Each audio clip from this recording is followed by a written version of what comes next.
जय जोहार। पंचायती में स्वागत है आपका। मैं हूं आप सभी के साथ रचना नितेश और आज पंचायती में हम बात करने वाले हैं युक्ति युक्तकरण की। इस वक्त हर एक की जुबान में युक्ति युक्तकरण शब्द है। सुनने में यह टर्म थोड़ा कठिन लगता है मगर समझना बेहद आसान है। इसे लेकर तमाम तरह की बातें कही और सुनी जा रही है मगर सच तो यह है कि युक्ति युक्तकरण, जिसे इंग्लिश में रैशनलाइजेशन भी कहते हैं, एक वैज्ञानिकतापूर्ण प्रक्रिया है और इसके शॉर्ट टर्म और लॉन्ग टर्म दोनों ही तरह के कई फायदे हैं जो आज पंचायती के माध्यम से हम समझेंगे भी और समझाएंगे भी। छत्तीसगढ़ की स्कूल शिक्षा को किस तरह ये अपलिफ्ट करेगा, इसके पीछे सरकार का मुख्य उद्देश्य क्या है, आज हम ये भी समझेंगे। लेकिन पहले एक रिपोर्ट आपको दिखाते हैं।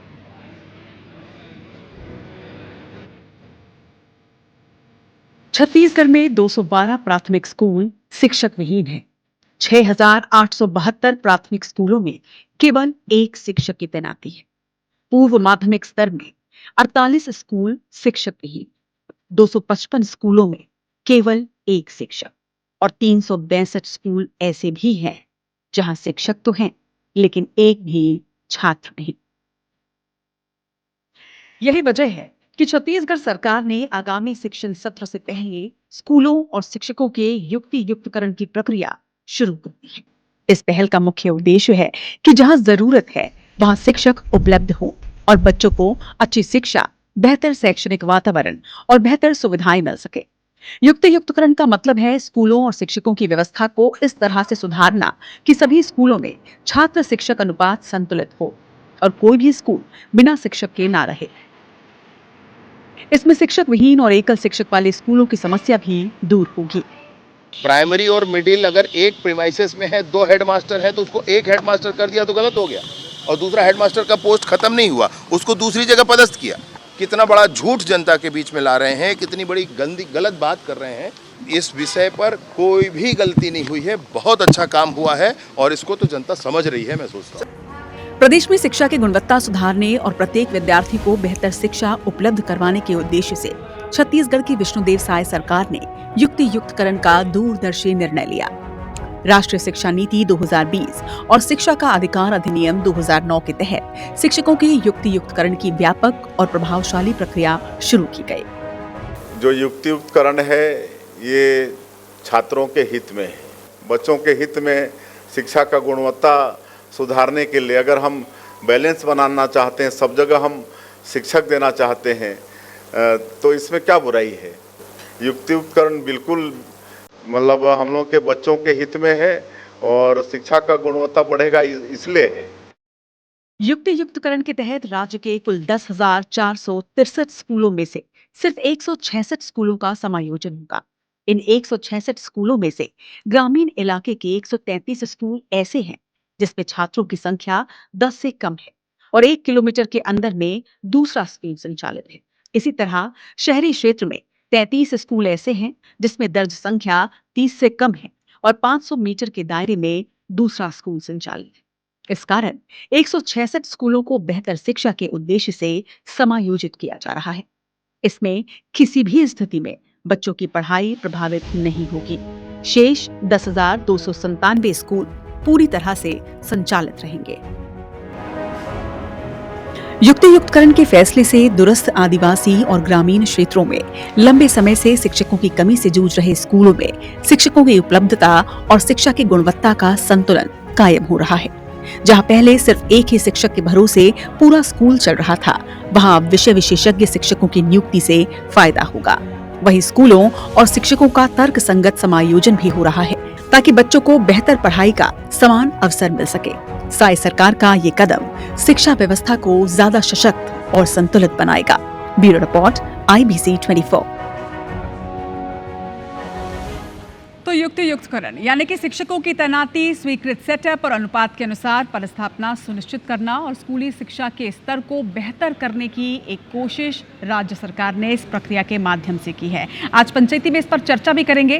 किन सवालों पे आज चर्चा होनी है, किन सवालों को जानेंगे और उसका जवाब ढूंढेंगे, ये भी आपको बता देते हैं। आपको बता दें कि छत्तीसगढ़ में युक्ति युक्तकरण करने की जरूरत आखिर क्यों पड़ी, ये सबसे पहला सवाल होगा। इसके साथ ही युक्ति युक्तकरण से स्कूल शिक्षा का स्तर किस तरह से सुधरेगा, इस पर भी बातचीत करेंगे। साथ ही आज पंचायती में सवाल यह भी होगा कि युक्ति युक्तकरण से क्या क्या लाभ होने वाला है, युक्ति युक्तकरण के प्रमुख लक्ष्य कौन से हैं और इस प्रक्रिया का सबसे ज्यादा फायदा क्या ग्रामीण स्कूलों को मिलेगा, क्योंकि जो समस्याएं आ रही थी वो सबसे ज्यादा ग्रामीण क्षेत्रों में सामने आ रही थी। तो सब कुछ समझेंगे, इसका लॉन्ग टर्म बेनिफिट क्या है, शॉर्ट टर्म बेनिफिट क्या है और इसे बरकरार रखने के लिए किन तरह के कदमों को उठाने की जरूरत है। इसे जानने के लिए आज हमारे साथ हमारे दो गेस्ट जुड़ चुके हैं। हमारे साथ सत्तारूढ़ पार्टी भाजपा के मुकेश शर्मा जी हैं, नेता हैं और आज अपनी बातों को वो रखेंगे। जय जोहार मुकेश जी। और दूसरी तरफ आज हमारे साथ डॉक्टर जवाहर सूरी सेट्टी जी हैं, शिक्षाविद हैं, एजुकेशनलिस्ट हैं। उनसे ज्यादा बेहतर तरीके से और गहराई में ये समझेंगे कि युक्ति युक्तकरण जिस पर तमाम आपत्तियां दर्ज कराई जा रही हैं उसके क्या लाभ हैं। लेकिन मुकेश जी, पहला सवाल मेरा आपसे ही है, क्योंकि सरकार आपकी है, सत्तारूढ़ पार्टी आपकी है। युक्ति युक्तकरण को कैसे देखते हैं और उससे भी बड़ा सवाल कि इसकी जरूरत प्रदेश में क्यों पड़ी? देखिए रचना जी, कहीं ना कहीं शिक्षा की दिशा में शिक्षा को कैसे बेहतर बनाया जाए, कैसे गुणवत्तापूर्ण बनाया जाए, इसके दिशा में जब सोचते हैं तो कहीं ना कहीं निश्चित रूप से ये युक्ति युक्तकरण जो है ये आवश्यक दिखता है।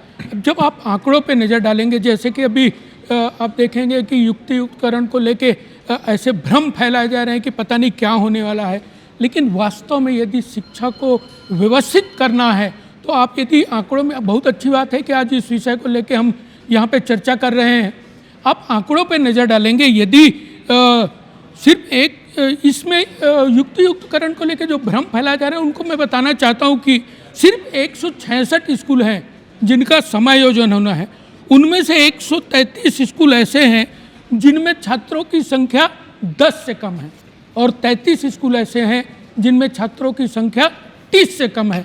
तो क्या ये उचित है? जो लोग युक्ति युक्तकरण का विरोध करते हैं उनको ये समझना चाहिए क्या ये उचित है। और उसके बाद देखिए कि शेष स्कूल है 6,872 ऐसे स्कूल हैं जहाँ केवल एक शिक्षक है। अब बताइए कितने क्लासेस हैं और उसमें एक शिक्षक कैसे वहाँ पे गुणवत्तापूर्ण शिक्षा दे सकता है, कैसे शिक्षा को बेहतर कर सकता है। यदि इन सब को लेके सरकार युक्ति युक्तकरण की बात करती है तो इसका विरोध क्यों होना चाहिए? निश्चित रूप से यहाँ शिक्षा बेहतर होगा यदि इस प्रकार की व्यवस्था सरकार बनाने जा रही है तो गुणवत्तापूर्ण शिक्षा मिलेगा, बेहतर शिक्षा मिलेगा और वो दूरस्थ अंचल जहाँ पे शिक्षक नहीं है वहाँ के छात्रों को शिक्षक मिलेगा। और ऐसे भी स्कूल हैं जहाँ पे छात्र नहीं हैं लेकिन शिक्षक हैं, तो ये भी अपने आप में विडंबना है। तो कहीं ना कहीं इसको व्यवस्थित करने के लिए इस प्रकार की नीति आवश्यक। डॉक्टर सेट्टी, आपने बीजेपी का पक्ष भी सुना, उनका तर्क भी सुना, शिक्षा की गुणवत्ता को और बढ़ाने के लिए इस कदम को उठाया गया है। आप इस पूरी प्रक्रिया को और सरकार के इस फैसले को, इस कदम को क्या पॉजिटिव फुट स्टेप मानते हैं? बिल्कुल पॉजिटिव है और बहुत पहले इस कदम को उठा लिया जाना था, क्योंकि अव्यवस्था जो शिक्षा में है वो अब इतनी पसर चुकी है कि उसका असर बच्चों पे दिखने लगा है। और छत्तीसगढ़ जो है वो 23वें नंबर पे है राष्ट्र के सूचकांक में। तो बहुत ज़रूरी है कि शिक्षा की व्यवस्था को सुधारा जाए और उसमें जो त्रुटियां हैं वो जब तक आप व्यवस्थित नहीं करेंगे तब तक ये चीज़ें आगे नहीं बढ़ पाएंगी। इस ओर जो कदम उठाया गया वो युक्तिकरण है और वो अच्छा है। और उसका कारण ये है कि हमने अभी तक जो शिक्षकों की व्यवस्था थी वो ऐसी थी कि जिसको जो मर्जी है, जहाँ नज़दीक में जाना चाहता है, शहर में जाना चाहता है, अपने हिसाब से, अपने सहूलियत के हिसाब से उसकी व्यवस्था की गई थी। बच्चों के हिसाब से ये देखा नहीं गया था। युक्तिकरण जो है वो बच्चों को केंद्र बिंदु बनाकर जब शिक्षा व्यवस्था बनाने की कोशिश करती है तो ये नित्यांत आवश्यक हो जाता है। बिल्कुल। तो चलिए, एजुकेशनलिस्ट भी इस बात को मानते हैं कि सरकार का ये फैसला ना सिर्फ सही है बल्कि उनका ये भी कहना है कि सरकार को तो युक्ति युक्तकरण का ये जो फैसला है वो काफ़ी पहले ले लेना चाहिए था। मुकेश जी, एक उद्देश्य जो है कि एक समायोजन करना है, दूसरी बात ये क्योंकि दूरस्थ क्षेत्रों में और ग्रामीण क्षेत्रों में खास तौर पर शिक्षकों की कमी लगातार देखी जा रही थी, उस उद्देश्य की पूर्ति का भी एक फैसला ये जो है ये वजह बनी है। बिल्कुल बिल्कुल। लेकिन ये सुनिश्चित हो पाएगा, ये उद्देश्य की पूर्ति कर पाएगा ये फैसला पूरी तरह से? रचना जी, देखिए जिस प्रकार से भ्रम फैलाए जा रहे हैं, कहीं कहा जा रहा है कि हजारों स्कूल बंद होने जा रहे हैं, तो मैं उनको बता देता हूँ कि मात्र 166 स्कूल हैं जिनका समायोजन होना है। बाकी 10,297 स्कूल यथावत चलेंगे। और दूसरा आप देखिए, एक ही परिसर में प्राथमिक स्कूल लग रहा है, मिडिल स्कूल लग रहा है, high school, higher secondary school चल रहे हैं। लेकिन प्राथमिक स्कूल से बच्चे जब पास आउट होते हैं तो उनको टीसी दे दिया जाता है, फिर उसी स्कूल में जाते हैं तो मिडिल स्कूल में फिर से एडमिशन की प्रक्रिया चलती है। ऐसे में ड्रॉप आउट वाले जो बच्चे हैं उनकी संख्या ज़्यादा देखने को मिलती है। यदि इस व्यवस्था को एक साथ कर दिया जाए और वो सब स्कूल को एक साथ मिला दिया जाए तो ये बच्चों को ये सब प्रक्रिया से गुजरना नहीं पड़ेगा। तो ये इस प्रकार की व्यवस्था यदि सरकार बना रही है तो निश्चित रूप से शिक्षा व्यवस्था बेहतर होगी।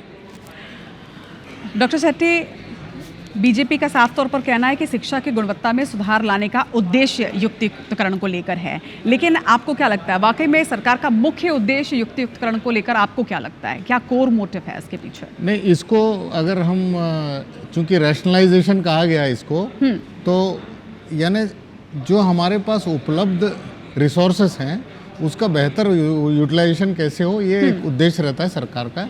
लेकिन मेरा राष्ट्रीय शिक्षा नीति से इसमें उल्लेख इसलिए है कि ग्रामीण अंचल में जो स्कूल हैं, प्राइवेट स्कूल हो या शासकीय स्कूल हो, उसमें कई बार अधोसंरचना का कोई प्रॉब्लम आता है। यानी लैब नहीं रहता किसी स्कूल में, किसी में लाइब्रेरी नहीं रहता, किसी में स्पोर्ट्स ग्राउंड नहीं रहता। उसमें राष्ट्रीय शिक्षा नीति में ये कहा गया है कि अगर तीनों मिलकर काम करें तो किसी के पास लाइब्रेरी है तो वो तीनों को उपलब्ध होगा, किसी के पास स्पोर्ट्स ग्राउंड है तो तीनों को उपलब्ध होगा। तो उस लिहाज से ये ज़रूरी हो गया है कि अगर हम शेयरिंग ऑफ रिसोर्सेज करें तो बेहतर बच्चों को जो सेवा मिलनी चाहिए वो मिलेगी।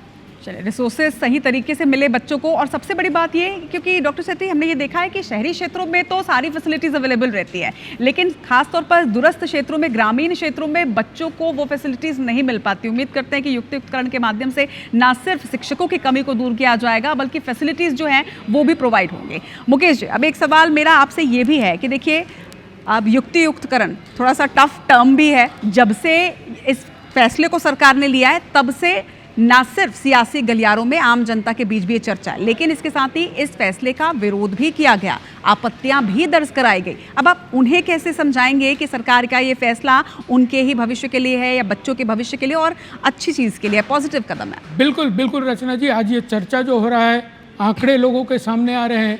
अब आप देखिए, किसी 362 स्कूल प्रदेश के अंदर में ऐसे हैं जहाँ छात्र ही नहीं है, बिल्कुल, और वहाँ पे शिक्षक हैं। और आप देखेंगे कि शहरी क्षेत्रों के अंदर में स्कूल में अतिरिक्त शिक्षक है, जहाँ शिक्षकों की आवश्यकता नहीं है, छात्रों की संख्या इतनी नहीं है कि इतनी शिक्षकों की आवश्यकता वहाँ अतिरिक्त शिक्षक है। तो कोई व्यवस्था बना के उन शिक्षकों को वहाँ भेजा जाए जहाँ शिक्षक ही नहीं है, तो बेहतर शिक्षा इसी से हो सकता है। और ये जो युक्तियुक्तकरण को लेके जो लोग, जिनको तकलीफ होने वाला है, जो लोग सालों से बैठे हुए हैं, शहरी क्षेत्रों में हैं, शहरी क्षेत्रों से जाना नहीं चाहते हैं, तो उनको कहीं ना कहीं थोड़ा तकलीफ हो रहा होगा। लेकिन उन सबको इस बात को सोचना पड़ेगा कि राज्य की शिक्षा व्यवस्था को बेहतर करना है, गुणवत्ता को बेहतर करना है, तो इस प्रकार की व्यवस्था में उनको सहयोग करना पड़ेगा। तभी जाके प्रदेश के अंदर में शिक्षा व्यवस्था बेहतर हो सकती है। जैसा कि अभी सर बता रहे थे कि बहुत सारे व्यवस्था होनी चाहिए स्कूल के अंदर में। एक स्कूल में तो है, उसी परिसर में वो स्कूल है, लेकिन उसका लाभ मिडिल में या दूसरे कक्षा के छात्रों को नहीं मिल पा रहा है। तो ये सब चीज़ जब समायोजित हो जाएंगे तो निश्चित रूप से छात्रों को भी बेहतर व्यवस्था मिलेगी। जो उनकी आवश्यकता है, लाइब्रेरी की आवश्यकता है, विज्ञान की आवश्यकता है, वो सब चीज़ मिल जाएगी, तो शिक्षा बेहतर होगा। तो सरकार का कदम शिक्षा को कैसे बेहतर करना है, सिर्फ ये है। युक्तियुक्तकरण के जो लोग विरोध कर रहे हैं उनको भी ये आंकड़ों पे नज़र डालना चाहिए और क्या ये उचित है, इस विषय में सोचना चाहिए, क्योंकि छात्र जो हैं वो अपने ही प्रदेश के बच्चे हैं, अपने ही विश्व के बच्चे हैं। पर लेकिन अगर मुकेश जी अगर सोचा होता तो फिर आपत्ति करते ही क्यों? लेकिन डॉक्टर शेट्टी, आपको क्या लगता है कि जिस तरह की आपत्तियां जो हैं, जो दर्ज कराई गई, जो शिक्षकों की तरफ से खास तौर पर सामने आई, आपको क्या लगता है कि सरकार को कोई दूसरा विकल्प भी सोचना चाहिए था, या फिर आप ये मानते हैं कि जो आपत्ति करा रहे थे दरअसल वो सिर्फ अपने बारे में सोच रहे थे और बच्चों के बारे में उन्होंने नहीं सोचा, जो कि उनका उद्देश्य होना चाहिए था? हाँ, ये सही है कि जो आंकड़े जो मुकेश जी ने नहीं बोले हैं उसमें से एक आपत्ति जो है कि 43,000 पद जो हैं वो कम हो जाएंगे, ये एक आपत्ति था। लेकिन मैं दूसरे तरफ आंकड़े में ले जाना चाह रहा हूँ कि छत्तीसगढ़ का औसत जो है प्रति शिक्षक, जो प्रति बच्चों के शिक्षक का जो है वो बेहतर है, राष्ट्रीय औसत से भी बेहतर है। तो इसका मतलब कहीं ना कहीं वो कमी नहीं है, लेकिन व्यवस्था में कमी है। इसमें कहीं ना कहीं अभी की या पूर्व सरकारें जो है वो इसलिए जिम्मेदार हैं क्योंकि आपने ठीक से व्यवस्था बिठाई नहीं है। यानी शिक्षकों की संख्या ठीक है, लेकिन मेरी पोस्टिंग शहर में हो इसलिए मैं गांव नहीं जाऊंगा, ये चीज़ें सख्ती से होनी चाहिए और युक्तियुक्तकरण से ये होगा। निश्चित तौर पर युक्तियुक्तकरण से ये तो होगा मुकेश जी, लेकिन फैसला तो आपने लिया, बहुत अच्छा लिया, एक अच्छी नीयत के साथ, एक अच्छे उद्देश्य के साथ लिया। लेकिन ये जो परेशानी थी, जो परेशानी जिसके बारे में डॉक्टर सेट्टी भी कह रहे हैं और जिस परेशानी के बारे में सरकार भी अच्छे से जानती है और सभी को ये बात मालूम है कि किसी तरह से लोग अपना ट्रांसफर रुकवा लेते हैं, ग्रामीण क्षेत्रों में नहीं पहुंचते। यही वजह है कि ग्रामीण क्षेत्रों की शिक्षा का स्तर जो है वो जो होना चाहिए वो नहीं है। तो इस पर भी आपको नकेल कसनी पड़ेगी या व्यवस्था बनानी और बढ़ानी पड़ेगी? निश्चित रूप से रचना जी व्यवस्था बनानी पड़ेगी। जैसा कि अभी सर बता रहे थे कि हमारे यहाँ औसत शिक्षकों की संख्या छात्रों के आधार पे अच्छा है बाकी प्रदेशों से। तो यदि कुछ किसी चीज़ में सुधार की आवश्यकता है तो वो सुधार यदि सरकार कर रही है युक्तियुक्तकरण के माध्यम से, तो इसका विरोध नहीं होना चाहिए। थोड़ी तकलीफ यदि किसी को आ भी रही है तो शिक्षा व्यवस्था को बेहतर बनाने के लिए जिस उद्देश्य से वो शिक्षक बन के आए हैं वो उद्देश्य को यदि पूरा करने के लिए सरकार कोई योजना ला रही, कोई नीति ला रही है, तो इसका विरोध करने के बजाय सहयोग करना चाहिए ताकि प्रदेश के अंदर में शिक्षा व्यवस्था बेहतर हो सके, गुणवत्तापूर्ण हो सके, बच्चों को अच्छी शिक्षा मिल सके। ग्रामीण क्षेत्र जहाँ पे शिक्षक नहीं है वहाँ तक भी शिक्षक पहुँच जाए, उनको भी सही शिक्षा मिल जाए और वहाँ से भी हमारे छात्र जो है, जो योग्य छात्र हैं वो निकल के आए और राष्ट्रीय स्तर पे कंपटीशन में शामिल हो सकें। ऐसी व्यवस्था बनाने का प्रयास यदि सरकार का है तो इसमें सहयोग करना चाहिए, सभी को सहयोग करना लेकिन सर आपको नहीं लगता कि सहयोग की अपेक्षा तो हम कर रहे हैं, लेकिन इसके बावजूद जिस तरह से लगातार वो लोग आपत्ति करते हैं तो थोड़ी सख्ती भी सरकार को करनी पड़ेगी और लगातार इस पर ध्यान देना होगा? निश्चित रूप से रचना जी, इसके लिए काउंसलिंग भी किया जा रहा है, मिलकर बातचीत भी की जा रही है और निश्चित रूप से रिजल्ट जल्दी आएगा। डॉक्टर सेट्टी, हम लगातार शिक्षा के गुणवत्ता के सुधार की बात कर रहे हैं। क्या आपको लगता है कि युक्तियुक्तकरण का एक फैसला तो सरकार ने अब ले लिया है, लेकिन इसके साथ ही चाहे वो पीएम श्री स्कूल हो या फिर आत्मानंद स्कूल, इस तरह के कंसेप्ट्स को थोड़ा और बढ़ावा देने की ज़रूरत है ताकि हर स्तर पर शिक्षा की गुणवत्ता में सुधार हो सके? हाँ, ये बात सही है कि वैकल्पिक तौर पर ग्रामीण इलाकों में उनके पास शिक्षा का कोई आधार नहीं है। शहरों में तो प्राइवेट स्कूल हैं आपके पास, लेकिन ये ग्रामीण इलाकों में अगर ये योजनाएं पहुंच जाएं तो एक बहुत अच्छा होगा। दूसरा ये है कि 70-80% हमारे जो बजट का है, शिक्षा बजट का, वो तनख्वाह में जाता है। शिक्षक और बढ़ा देंगे तो और ज़्यादा चला जाएगा बजट का, तो और बच्चों के लिए कुछ बचता नहीं है इसमें से।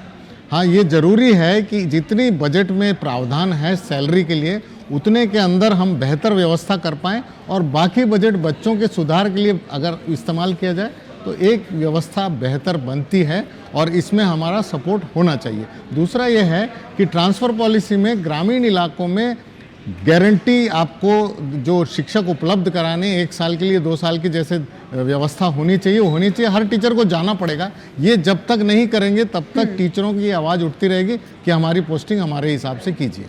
निश्चित तौर पर इस पर तो हम वही चर्चा कर ही रहे थे कि इस पर एक कहीं ना कहीं थोड़ी सख्ती की भी आवश्यकता है। सहयोग की तो अपेक्षा कर ही रही है सरकार, लेकिन साथ ही साथ सख्ती की आवश्यकता मुकेश जी लगातार सामने आ रही है। लेकिन जो सवाल मैंने डॉक्टर सेट्टी से किया, यही सवाल मैं आपसे भी करना चाहती हूँ। युक्तियुक्तकरण की प्रक्रिया के बाद, समायोजन की प्रक्रिया के बाद, क्या सरकार अब इस दिशा में भी कोई कदम उठाएगी कि पीएम श्री स्कूलों में इजाफा हो, उसमें कन्वर्शन हो या फिर आत्मानंद स्कूल के कंसेप्ट को और ज़्यादा बढ़ाया जाए, उस तरह का कंसेप्ट लेकर आया जाए?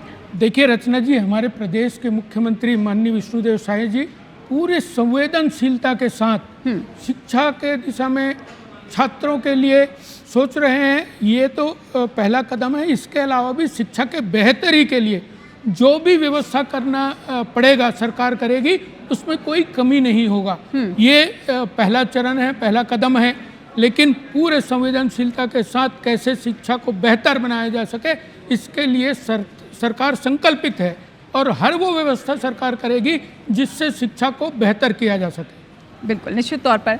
डॉक्टर सेट्टी, एक छोटा सा सवाल जो मुझे लगता है कि आम जनता के जहन में भी आ रहा होगा इस वक्त कि हम ये जो पूरी प्रक्रिया है युक्तियुक्तकरण की, इसमें दूरस्थ क्षेत्रों में भी अब जहाँ ज़रूरत है, शिक्षक विहीन जो स्कूल हैं जहाँ पर कम शिक्षक हैं, वहाँ पर हम शिक्षकों को तो पहुँचा रहे हैं, लेकिन क्या शिक्षक को वहाँ तक पहुँचाना और वहाँ पर उनकी पदस्थापना करना क्या एक क्वालिटी एजुकेशन को इंश्योर कर पाएगी?